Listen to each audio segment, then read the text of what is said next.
the attackers think, and how the attacks happen. Now, are we trying to become hackers, or are we trying to become white hat hackers or ethical hackers? No, we are not trying to be that. But the reason why we need to understand how the attacks work and happen are planned is because, I mean, say the better we understand the attacks, the better we will be able to defend them.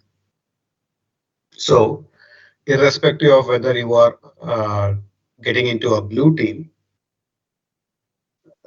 roles or you are getting into a red team role, having knowledge about cyber attacks and how they work and how to mitigate them is very essential. Plus, during your interview, so there will definitely be a few questions on cyber attacks. Very common practice. I have not attended a single interview during my early stage of careers. Let's say let's say 1 year to till 6, maybe even 7 years. Right. So between those years of experience,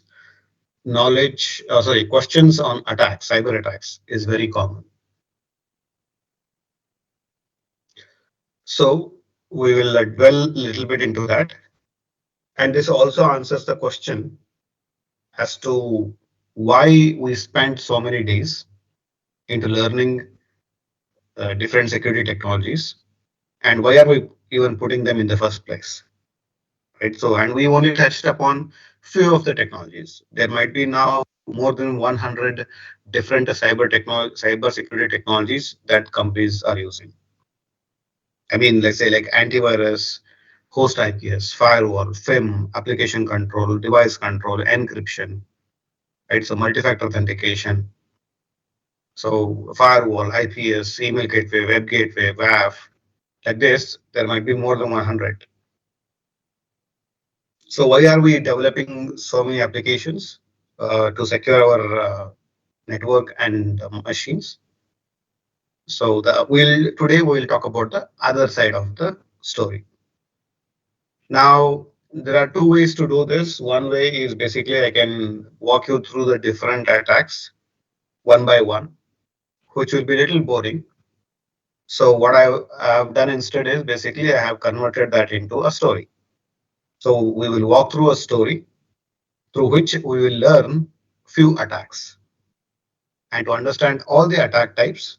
So you have the Udemy course and all the questions that are covered there will answer you what are the different types of cyber attacks. So are you guys ready to learn? Just give me a all good if you're able to hear me, and in 30 seconds you should also be able to see the screen if it will allow me to share. Okay, entire screen.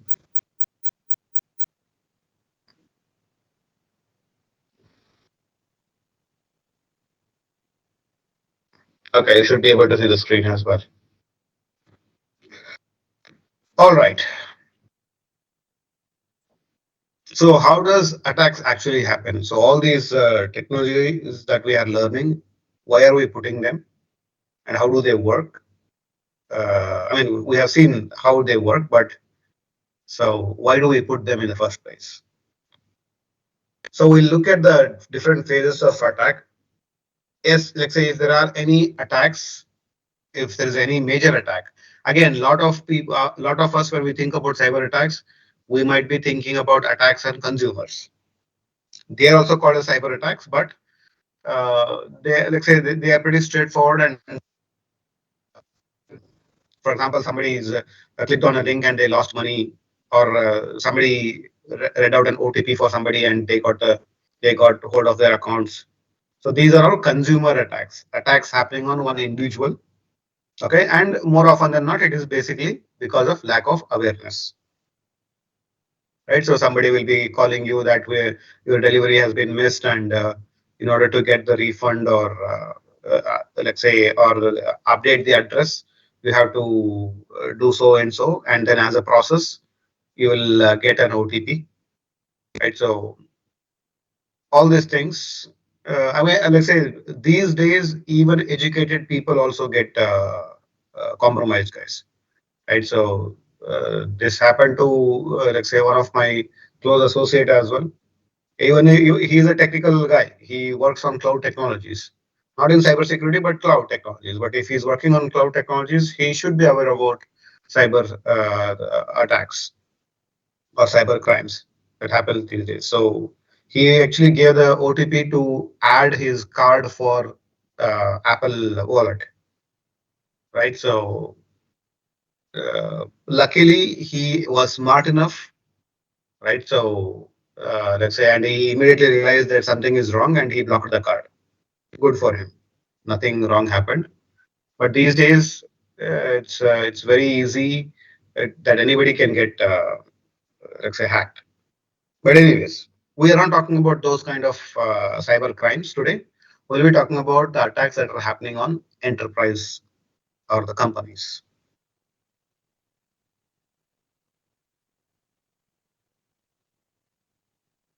All right, we'll talk about that also, social engineering. Madhav, just remind me again at the end of the class. I will answer your question. Okay, so we will be learning them through attack phases. What are the different attack phases that attacker has to go through before, let's say, he can call an attack successful on a major company. So to do that, we'll assume some certain things. So one is that, let's say, we are targeting a company called Life Good Pharmaceutical, and then let's say the objective is to steal data and hurt the reputation of the company. And for this, let's say the attacker is being sponsored by another pharmaceutical by computation, right? So the computation, let's say Badcom pharmaceutical company has hired hackers in order to steal data of Lifegood Pharmaceuticals so that they can damage their reputation. That is the story behind it. Now, because it's a sponsored attack, because it is a sponsored attack, the attacker's intention is to compromise at any cost. They are not in a hurry, right? So they are not in, let's say, yeah, I have to get it done in within 2 days or 1 week, but they want to be, they want the higher chances of success rather than quick results, right? So because these two are these two things are contrary. So either you can have a guaranteed cyber attack, or you can have a quick cyber attack. Because the more quickly you try to attack a company, the more evidences and symptoms you leave, and your attack will be identified. And if you want to have a surety of attack, then you have to go very slow, plan it phase wise, right? So in fact, let's say uh, we talk about this 9/11 attack, right? So 9/11 attack. Anybody knows how many days or months of planning went into it?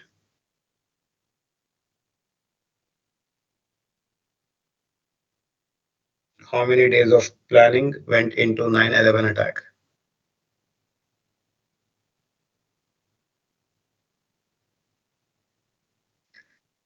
It's 19 years. 19 years of planning.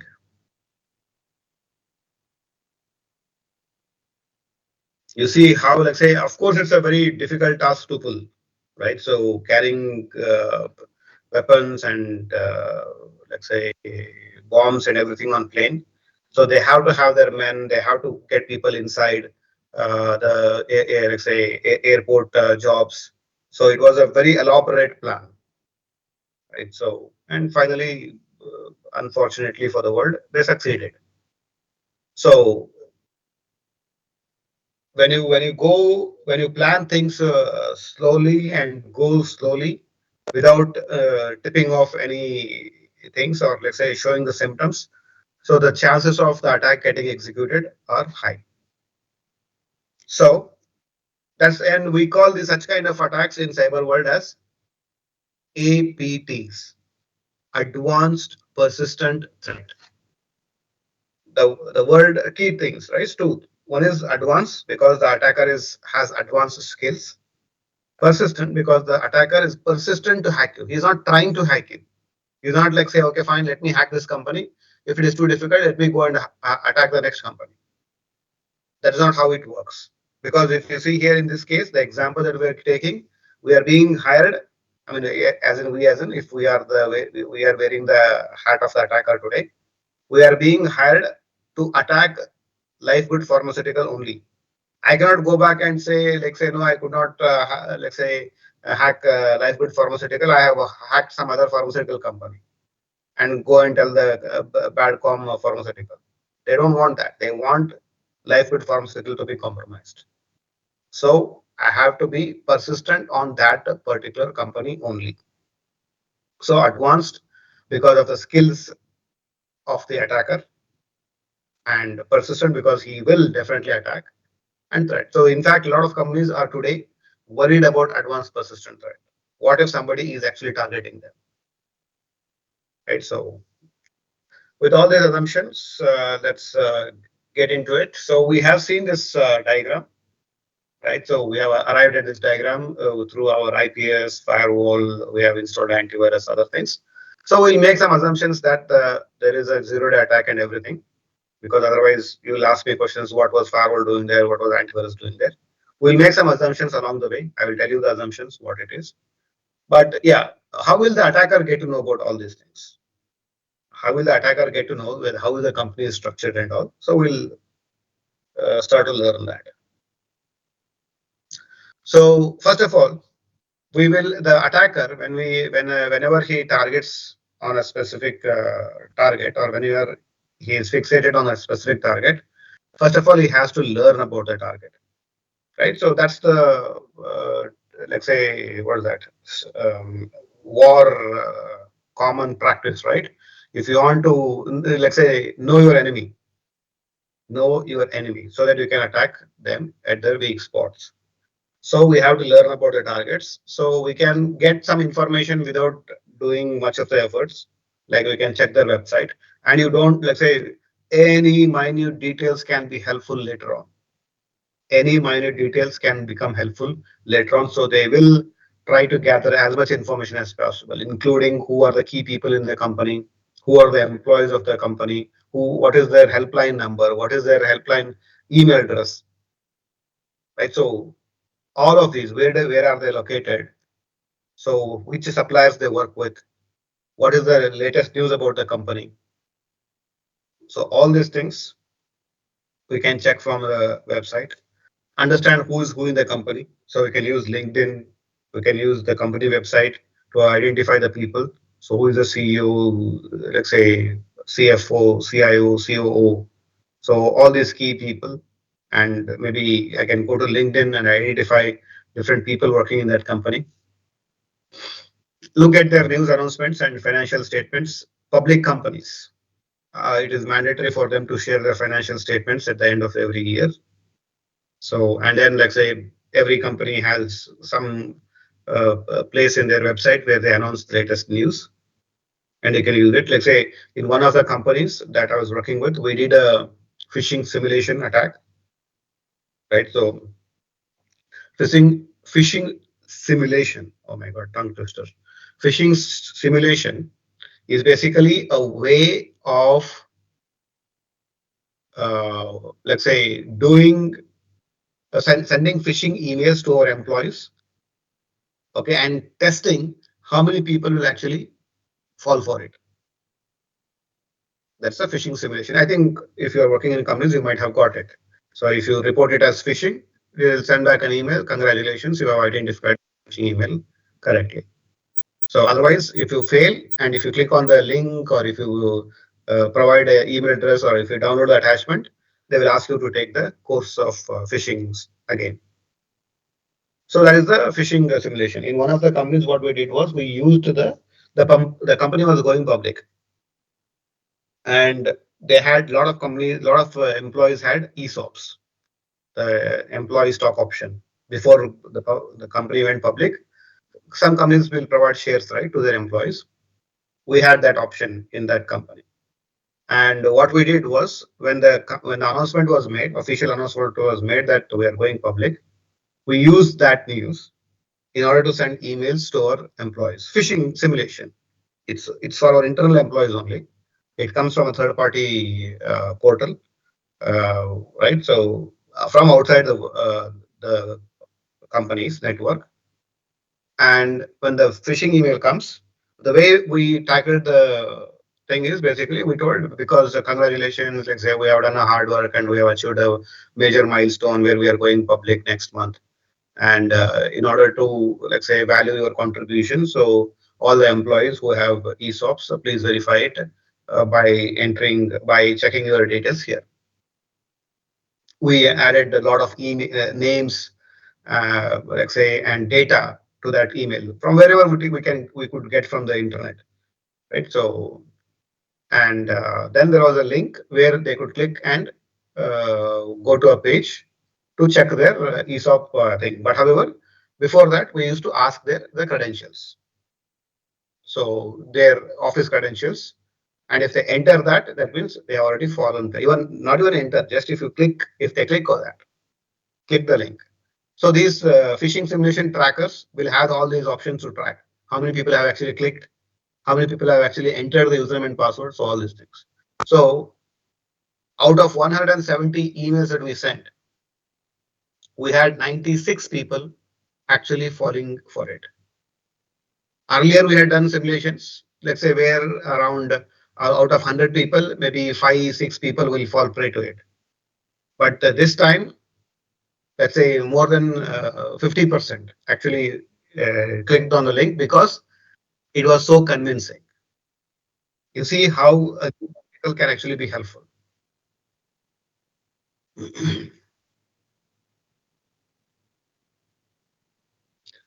Right? So try to gather email addresses. And I mean, like say we use it in a phishing simulation, but the attacker does the same thing. In order to have his higher chances of downloading the malware or clicking the link, the attacker will use realistic information in order to fool the employees. Try to gather email addresses and phone numbers available in the internet. So again, this is what the attacker will do. Look at their job postings to understand the technologies they use. This is another place where the attacker gets the information about the technologies. So obviously there'll be job posting, right? So we need people, let's say, who is good in SAP or SAP or maybe some other application, or who knows Java, whatever it is. Let's say going through their even let's say sometimes cybersecurity openings will talk about different types of technologies they use. We need somebody who is knowledgeable on Fortinet firewall, right? So or Splunk SIM, like this. An attacker can use various other methods in order to gather the information. So this phase is called as reconnaissance.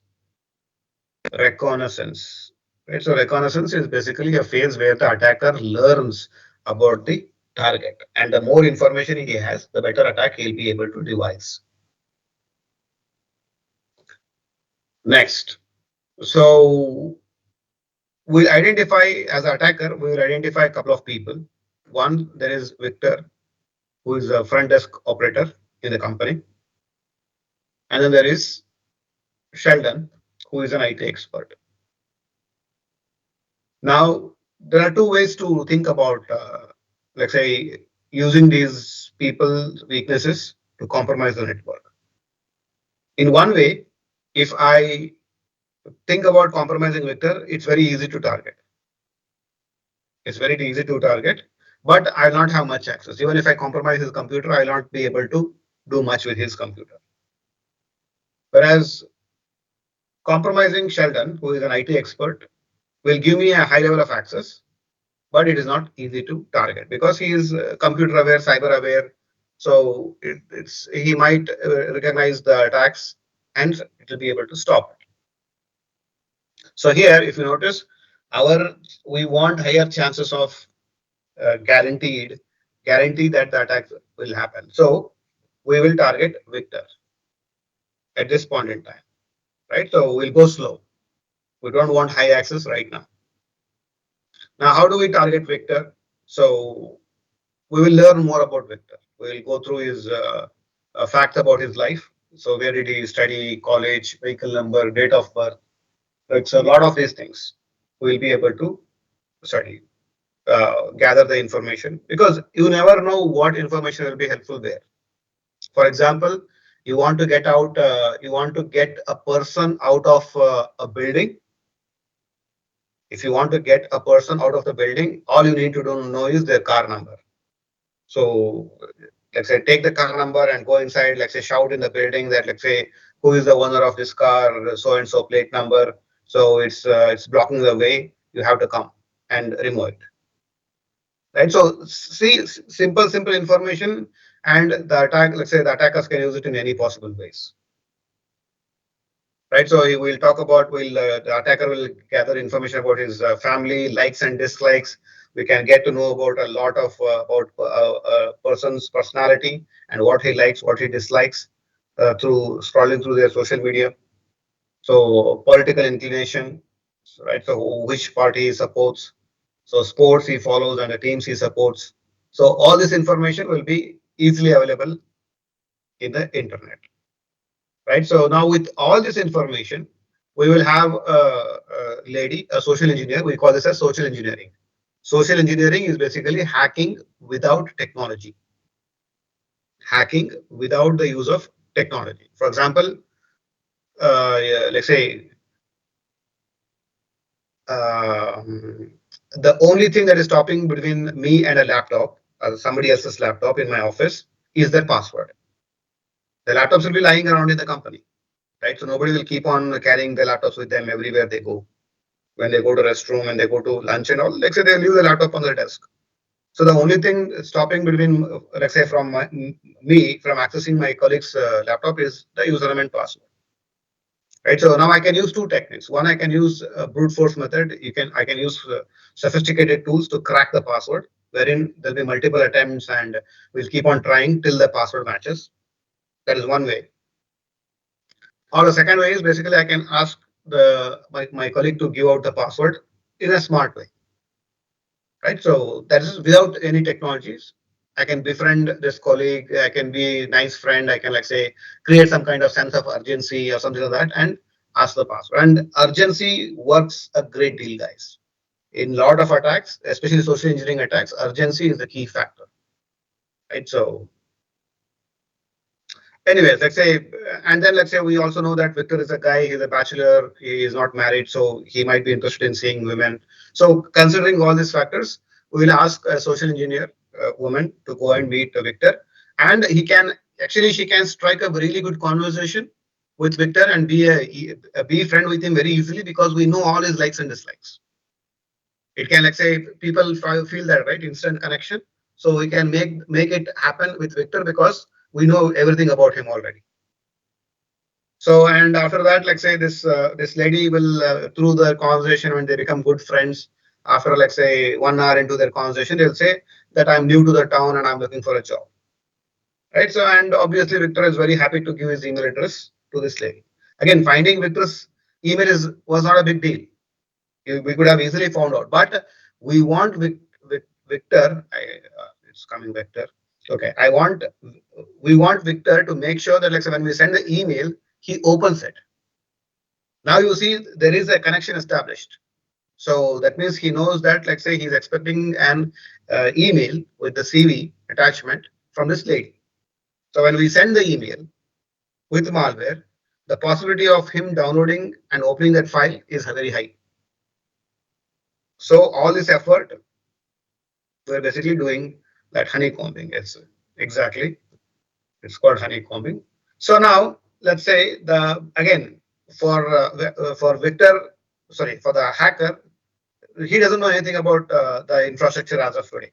So it's completely blank for him, right? So what they do, the attacker will send an email in the name of that lady, okay? And because Victor knows this lady, so obviously he will open the email. The email contains malware, and ultimately his machine will be compromised. Now, you see, this is a small thing for the hacker and even for the company. If I compromise Victor's machine, Victor is who? He's a front desk executive, right? So if I compromise the receptionist machine, what big deal it could happen to the company? Nothing. So then what can, let's say, should I call my attack successful? Okay, fine, we compromise the company. Should I go and tell the Badcom pharmaceutical boss we are successful in executing the attack on this company? Nothing. I mean, say this has no impact on life good pharmaceuticals at all. So the reason for this malware, what is the purpose of this malware? The purpose of the malware is only one thing, right? So again, I'm making an assumption here. The malware was a zero-day malware. That's why it was able to penetrate IPS, next generation firewall, and AVs as well, right? So the intention, the only intention of the malware is, let's say, it could, I mean, like, I'm just talking about what could be the actual intentions of malware. It could crash Victor's computer, steal data from Victor's computer, compromise Victor. So basically, what I'm trying to say is that even if we try to do that, right? So compromising Victor's computer will have insignificant impact to the company, right? So it doesn't change anything at all in the company at all. So the only intention of this malware is to give access of Victor's machine to the attacker, right? So what we call it as a backdoor, right? So we will install the malware is basically a backdoor. What is a backdoor? Basically, we can log into that computer without the need of username and password, right? So that is the only intention of the malware. So right now, he double clicks on the file, the CV opens, but along with the CV, something else also gets executed in the backend, which is the backdoor, and the backdoor has already given access to the system, access to the system to the hacker. Now the hacker can control the system. Now when we say control the system, it's basically through command line. Typically, hackers don't use UI. It's not like a remote desktop RDP access. Okay, we get the command line access, right? So something called as a interpreter. If somebody has done their CH course, so they will understand. Like say, we execute the attack, and ultimately, when the victim falls for it, when the victims clicks on certain things or download certain things, a interpreter session will be established with the hacker machine. So the connection will be established between the hacker machine and the target machine. So that I can start running commands here. So now we got hold of, let's say, Victor's computer. Now further from this point onwards, we have to gather more information because compromising Victor machine is not our ultimate goal. So we have to have a attack that will impact the company. So we'll try to gather the IP address. It's very straightforward, right? If I run an IP config command, I'll be able to get the IP address. We'll get to know the user details, right? So system details like what OS they are running, what patch Victor's machine has, all the basic technical details that we need. And then once we get to know the IP address, in this case, let's make an assumption that they're using the Victor's machine IP address is 10.10.25.7. So now we know that the company is using 10.x for their internal network. There are three ranges, right? Private ranges, 10.x, 192.168.x, 172.16.x. So among these three private IP addresses, they're using 10.x network. Now my next thing as an attacker would be to gather more information from Victor's computer. We'll download and install an app like Nmap to do the scanning, right? And we'll start scanning all the IP addresses, the entire range, 10.0.0.0 to 10.255.255.255. We did this. Remember host discovery scan in Nessus, right? So similar scan the attacker will also do to discover all the assets in the company, right? So and it will be as slow as possible. He can finish this scan probably within 2 to 3 hours, but he doesn't want to do that because The intention is not to get caught.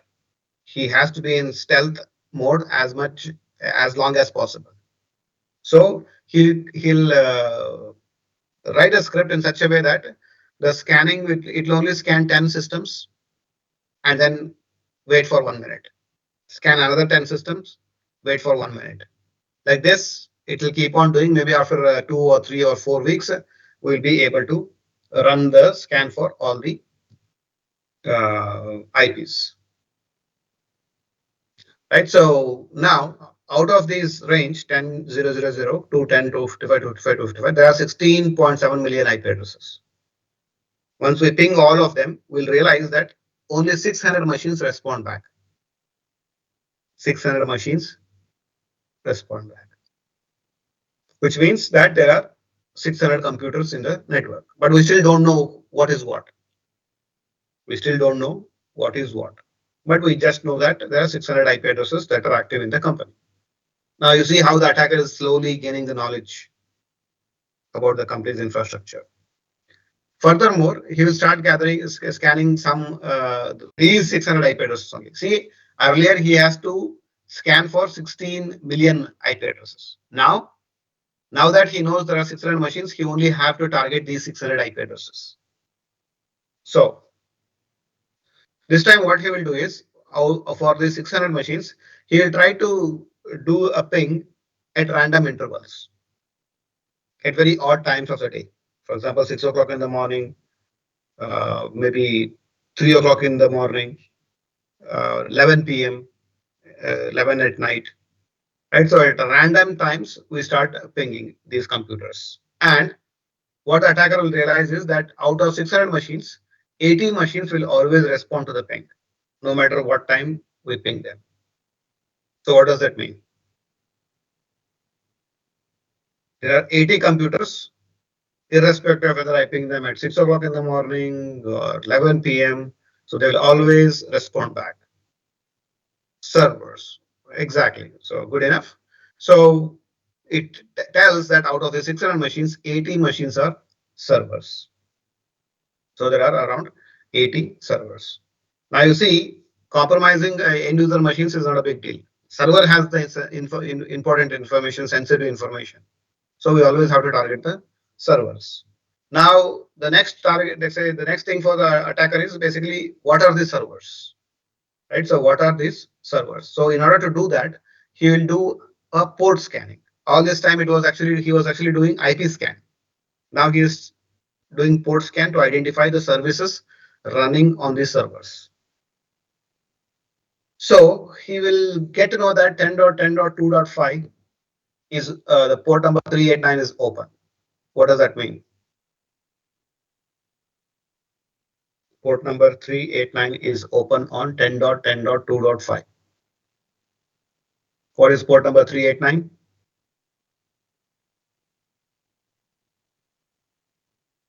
LDAP. You see, Ram Mishra, even in fact, I told what the server is also. Because LDAP is used by Active Directory. So we know that 10.10.2.5 is an Active Directory. Right. So in this case, we're just scanning for ports. Right. So and then let's say there is 10.10.2.6, 1433. What is 1433?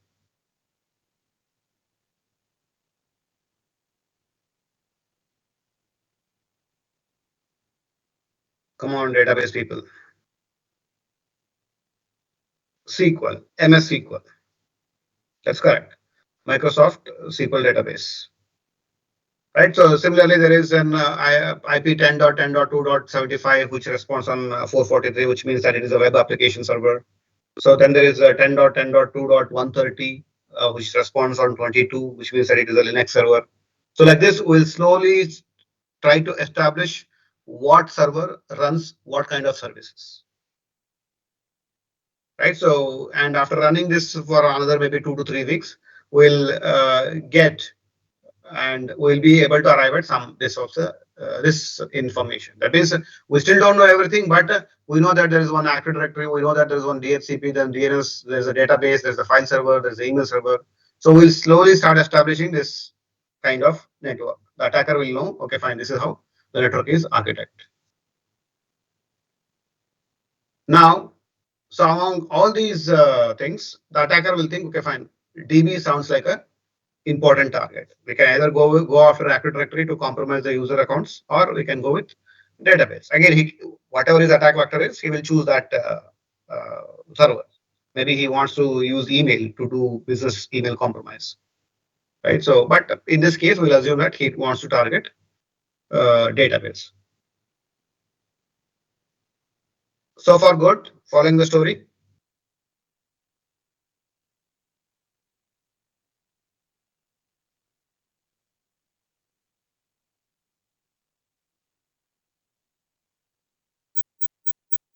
Only three people.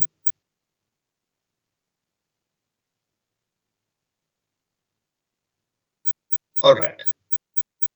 So now the attacker further scans the database. Now the attacker has to do is see, attacker did not know what to attack, and then he realized that there are 16 that there could be a possibility of 16 million computers. In fact, like say he realized that there are only 800 computers. From 800 computers, he narrowed down on 60 servers, and from 60 servers, he's just narrowed down on one single server. Now he has to deep dive into this one server. He has to get to know as much information as possible about this database server. So he will do further scans. In this case, he might actually do a vulnerability scan.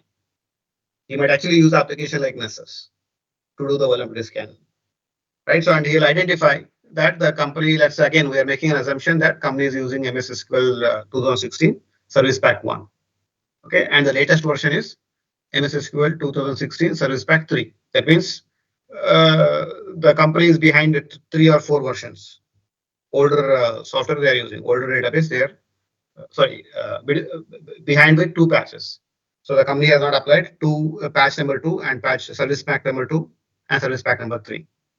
And the attacker also learns that Microsoft has fixed a critical vulnerability in so and so vulnerability. I just made up these numbers, okay? So some critical vulnerability in service pack 2. So which this vulnerability will actually let the attacker bypass authentication and gain admin level access to the database. Very severe attack, very severe vulnerability, right? So now is the company vulnerable to this CVE according to our assumption? Is the company vulnerable or not? The company is vulnerable because the company is using Service Pack 1 and this was actually fixed in Service Pack 2. Now, the attacker will further research if there is any known exploit toolkit to take advantage of this known vulnerability. I was talking about this, I think, yesterday or day before yesterday. Just because that we know that there is a vulnerability, we cannot just take advantage of it unless we know the technical details of that and let's say technical know-hows about the vulnerability. So not everybody is an expert to that level. Okay. So what people do is basically they will go and buy if there is any exploit kit readily available. They'll just go and buy that exploit kit. Right. So some other attacker might have actually developed the kit, and we will probably go and buy it. Right. So or sometimes a lot of these tools are also freely available. So again, another assumption that I'm making is that there is an exploit toolkit named DB Dash. All these fancy names will be given to these malwares and exploit kits. For example, recently somebody was saying Eternal Blue. Eternal Blue is exploit kit for the WannaCry attack. I'll talk about interesting story about how exploits get developed and leaked afterwards. So there is an exploit toolkit named DB Dash, which exploits the MS SQL vulnerability and give admin level access to the attacker. So there's also already a ready-made exploit. So the attacker either purchase it or he will, if it is freely available, he just use that DB Dash. Now he will execute the final objective. So typically, in order to have a cyber attack, there should be a threat, which is attacker in this case. There should be a vulnerability, which is that CV 2017 1234, and then there should be an exploit, which is DB Dash. So all these things will lead to a cyber attack. In this case, the attacker wants to exfiltrate the data. That means basically he wants to copy the data from company to his servers.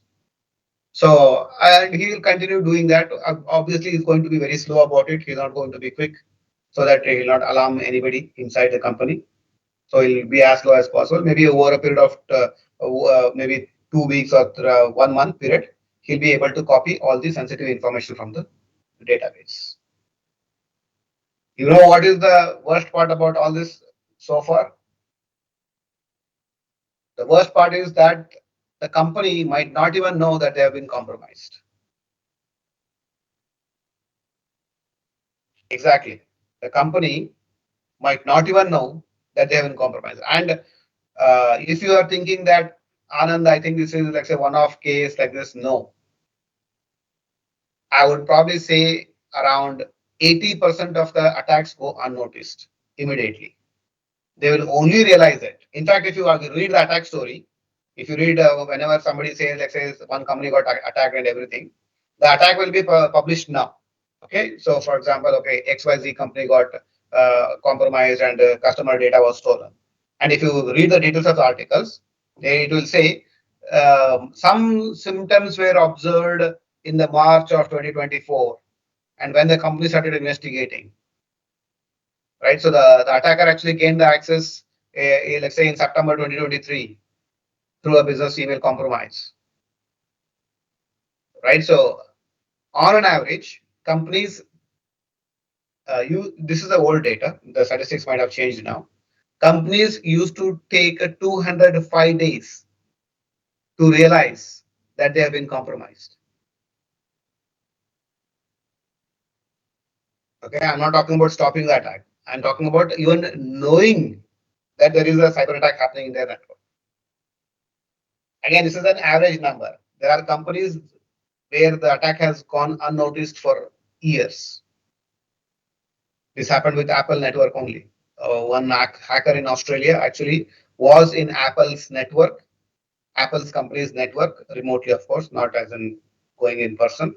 Remotely, he had access to the Apple's computer network for 3 years.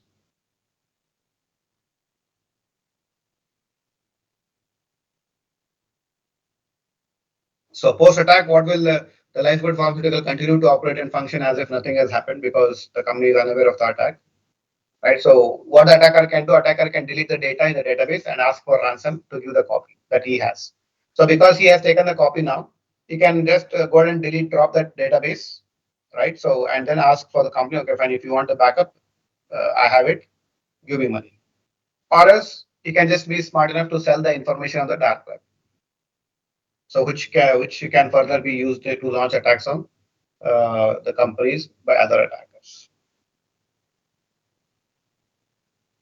Right. So now this is where the importance of monitoring comes into picture. Right. So I'm just really connecting it to SOC now. The monitoring basically as the advanced persistent attacks or advanced persistent threats takes time to execute. It's not like say the way it shows is shown in the movie. Like say you hold somebody at the gunpoint and they will hack into bank's network within 30 seconds or 1 minute. It will take prolonged amount of time, maybe 2 months, 6 months, 1 year.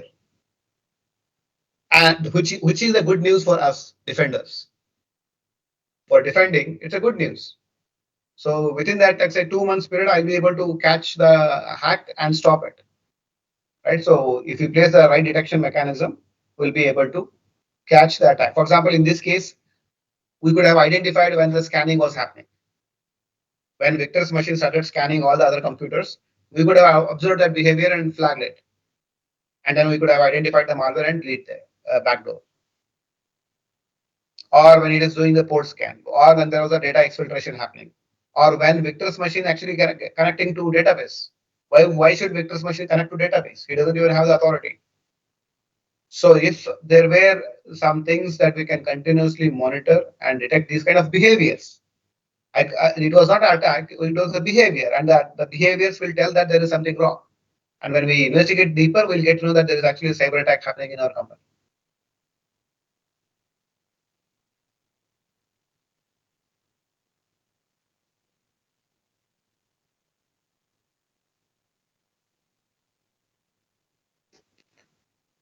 Jamal's in SQL injector. I don't know. I mean, say DB dash is just a made up name. I don't even know that there is any exploit that exists like that. I don't know what the Imperva SQL injector does. Is it a hacking tool to test? Because Imperva is a company. They develop the web application firewalls, or at least they are known for their web application firewalls.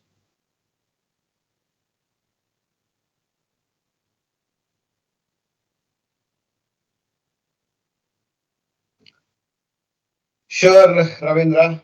In fact, that is, we are in such a domain where we expect bad things to happen.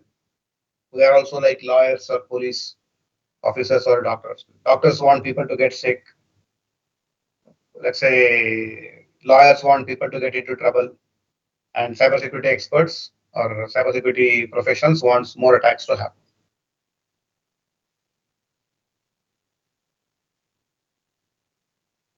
Not audible, or is the volume low?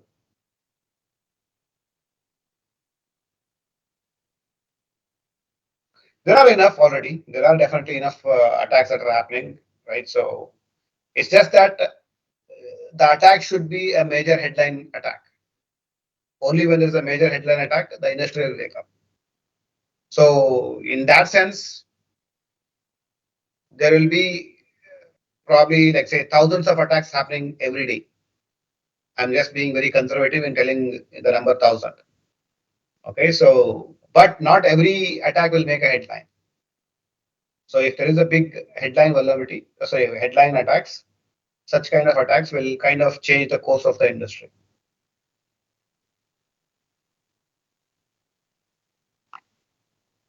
All right. So now this has been explained in a concept called a cyber kill chain, right? So cyber kill chain is been proposed by a company called Lockheed Martin. Lockheed Martin are these defense equipment manufacturing, the fighter jets and all. So and they describe the attacks in 7 phases. Typically, when the attack happens, what is the typical, let's say, framework that the attacker will follow? Again, attacker doesn't have any rules, but how does typical attack happen? So typically, it will start with reconnaissance, weaponization, basically building a malware, which we did. Delivery, in this case, delivery was through email. Exploit, taking advantage of the, let's say, a vulnerability there. Installing the malware. Here, we did not install any malware because we just wanted to take the data.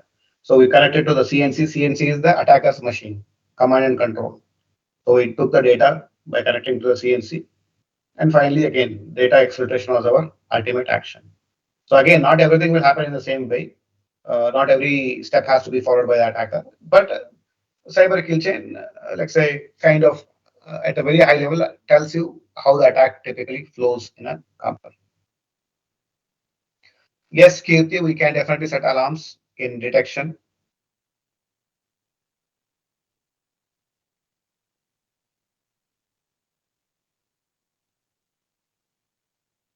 Yeah, let's say Australia is being continuously targeted by both Chinese and Russian attackers from last 3 to 4, from last 3 years at least.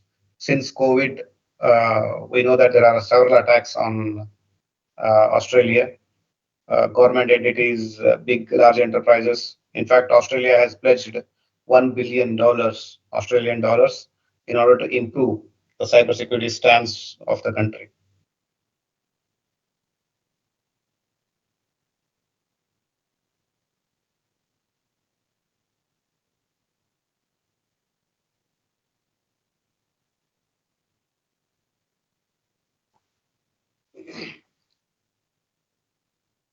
Phishing email is just one part of the cyber kill chain, Mohammed. The thing is, let's say phishing email is basically the delivery part.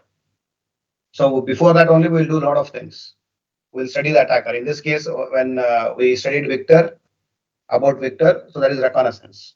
When we created the malware, that was weaponization. When we sent the email as a person seeking the job, that was a delivery mechanism we used. Right. So, and then the DB dash and other experts that we used. Email is not a weapon, email is a delivery system. The attachment was the weapon.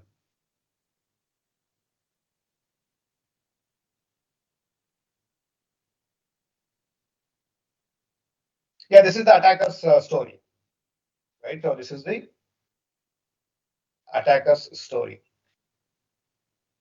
But let's say as a SOC analyst, if you know these details, so what are the different stages of attacks, we'll be able to relate that. What typically happens in reconnaissance, what typically happens in delivery, what typically happens in exploit. So we should be having a fair idea about that. So yeah, I was talking about. I told you that there is an interesting story about attack, right? So let's talk about WannaCry's story. Actually, it's a very interesting story. So here, WannaCry happened in 2017, right? So and the weakness was identified in 2016, and the malware actually was developed in I think June of 2017. Okay, so the story goes something like this: 2016, the weakness was detected. It was informed to Microsoft. The SMB was basically server message block weakness in Windows operating system. So Microsoft was informed about this attack, vulnerability, and Microsoft patched it in March of 2017. Microsoft announced a patch to patch the SMB vulnerabilities in March of 2017. Right? So now, who developed this? Let's say, what in order to prove that it can be exploited, the National Security Agency of US, the National Security Agency developed an exploit kit called Eternal Blue in 2016 to demonstrate that the vulnerability can be taken, can be exploited. Basically, we call it as point proof of concept. You see, this toolkit, the exploit toolkit was actually developed by a government entity itself. Okay. And in March 2017, Microsoft released the patch for the vulnerability. We told that. And in between March or June, an attacker group called as Shadow Brokers. Shadow Brokers hacked into NSA and made the Eternal Blue public. So the exploit kit was actually stolen by Shadow Brokers by compromising NSA's network. You see, NSA, National Security Agency, which is, let's say, which is one of the very important and critical entities of US government, was actually compromised. And they created a Eternal Blue toolkit to, exploit kit to take advantage of the SMB vulnerability in Windows, and it was made public. Now, this is where the importance of vulnerability kicked in. In fact, this attack actually showed the importance of vulnerability management to a lot of companies. And that year, 2017 and 2018, it was a smooth sail for vulnerability management tools. Every company wanted to buy vulnerability management tools. Why? Because the patch was already there in March. The patch was already available in March. That means, ideally speaking, in an ideal world, when everybody has patched their systems, WannaCry attack should not even happen because it happened in June of 2017, wherein the patch was already available in March. So if everybody is already patched, so Eternal Blue will not run because it doesn't have any weakness to take advantage of because it's already patched. But WannaCry actually compromised more than 2 million computers. In a matter of one day, it was able to spread it to 2 million computers. So your ATM, let's say ATMs were locked out of because of WannaCry ransomware. Your airport display boards were locked out. Hospitals were blocked out. Right. So let's say patients were turned down, let's say sent back because their computers were not working. One of the biggest attack in the recent history, WannaCry. Right. So you can read about that. Yeah, it spread across 250 countries. Right. So the 2017 attacker used it to create WannaCry ransomware. 2 million computers were compromised in 18 hours. So you see, let's say this WannaCry was actually created using the Eternal Blue uh, toolkit, exploit toolkit. Right. So, and he just used that exploit toolkit. So ultimately after taking advantage, we have to do something, right? That in this case, the attacker was basically encrypting it. Right. So we'll talk about the quill switch later on. Okay. So you see how weird the world of cyber space is. right? So who develops what and who compromises what and how they attack and all these kind of things. In this malware, the attacker actually, the malware author actually had a kill switch. Basically, he created a random domain, a very long domain, let's say xyzabckpqrs1567834.com, something like that. I mean, it's not the exact thing, but a very random long domain name, .com domain. He had it, and once this domain is active, then the malware will stop. If the domain is active, the malware will stop executing. That means the only thing that we need to do is basically somebody has to go and register that domain name. And somebody actually did, and it stopped the malware. Okay, so he was hailed as a hero, etc., etc., and then it turned out that he's also an attacker. He's also a hacker. So I think he was arrested as of recently. I think couple of a year or so ago, he was arrested. The person who identified the quill switch for this malware. Anyways, so in order to realize the how big cybersecurity world is, I have an assignment for you guys. Watch a movie called 0 Days. 0 Days. A very wonderful documentary on one of the major attack. In fact, the first recorded cyber warfare between countries. 0 Days. It's freely available in a website called as watchdocumentaries.com.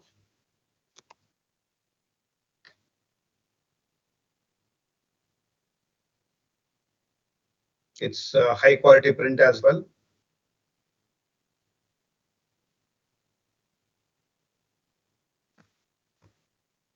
Sure, Prashant, I'm talking it to people who are taking our classes for the first time.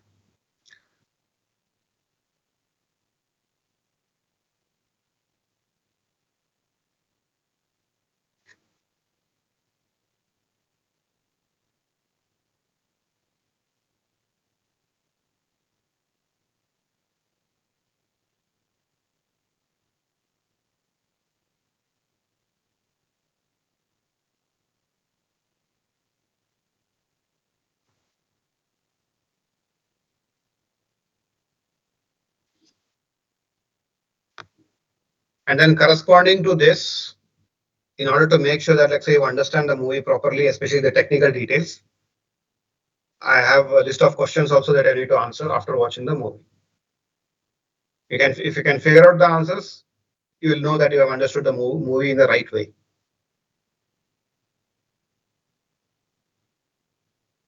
I'll also ping you the assignment.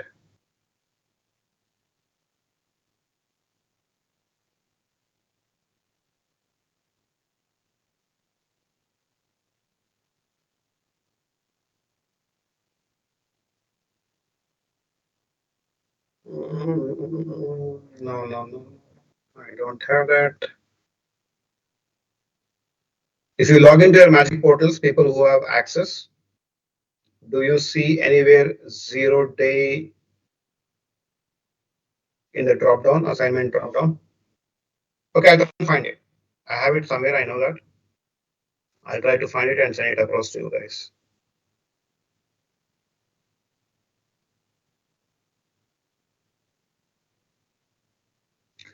There is a movie called Sneakers, 1992. Sneakers. That's also a very good movie. So of course there are a lot of them. There are lots of them, but these are the ones that where you will see a lot of technical things used. The sneakers will tell you a lot of social sneakers. And this movie is actually a documentary. These are the facts. The movie is made out of facts. So it's not just a movie. Watch. It's you will basically your commitment towards cybersecurity will increase after realizing how complicated the world of cybersecurity is.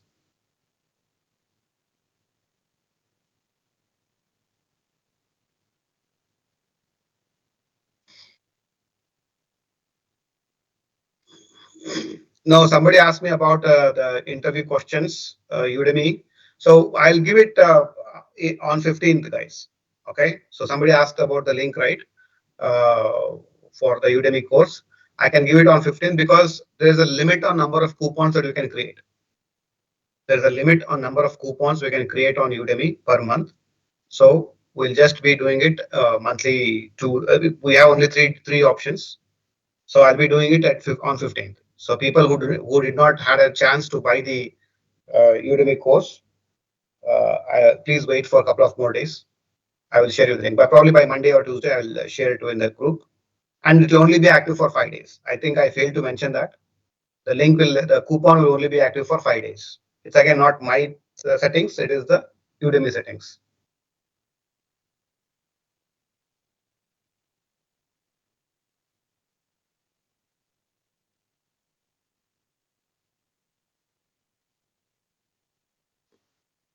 All right, guys. So I will try to find the assignment and ping it to you. Maybe it will be a little bit later because I don't have it on this computer.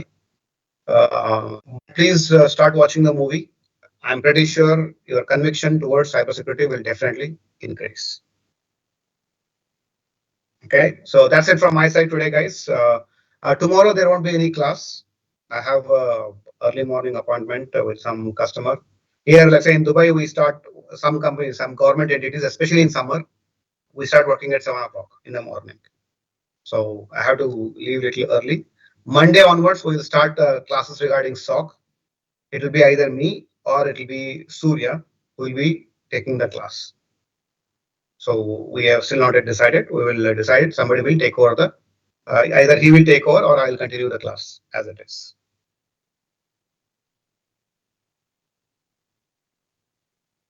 All right, guys. I already given the link of the movie in the WhatsApp as well, and I'm posting it here again. Thank you. Take care. Bye bye.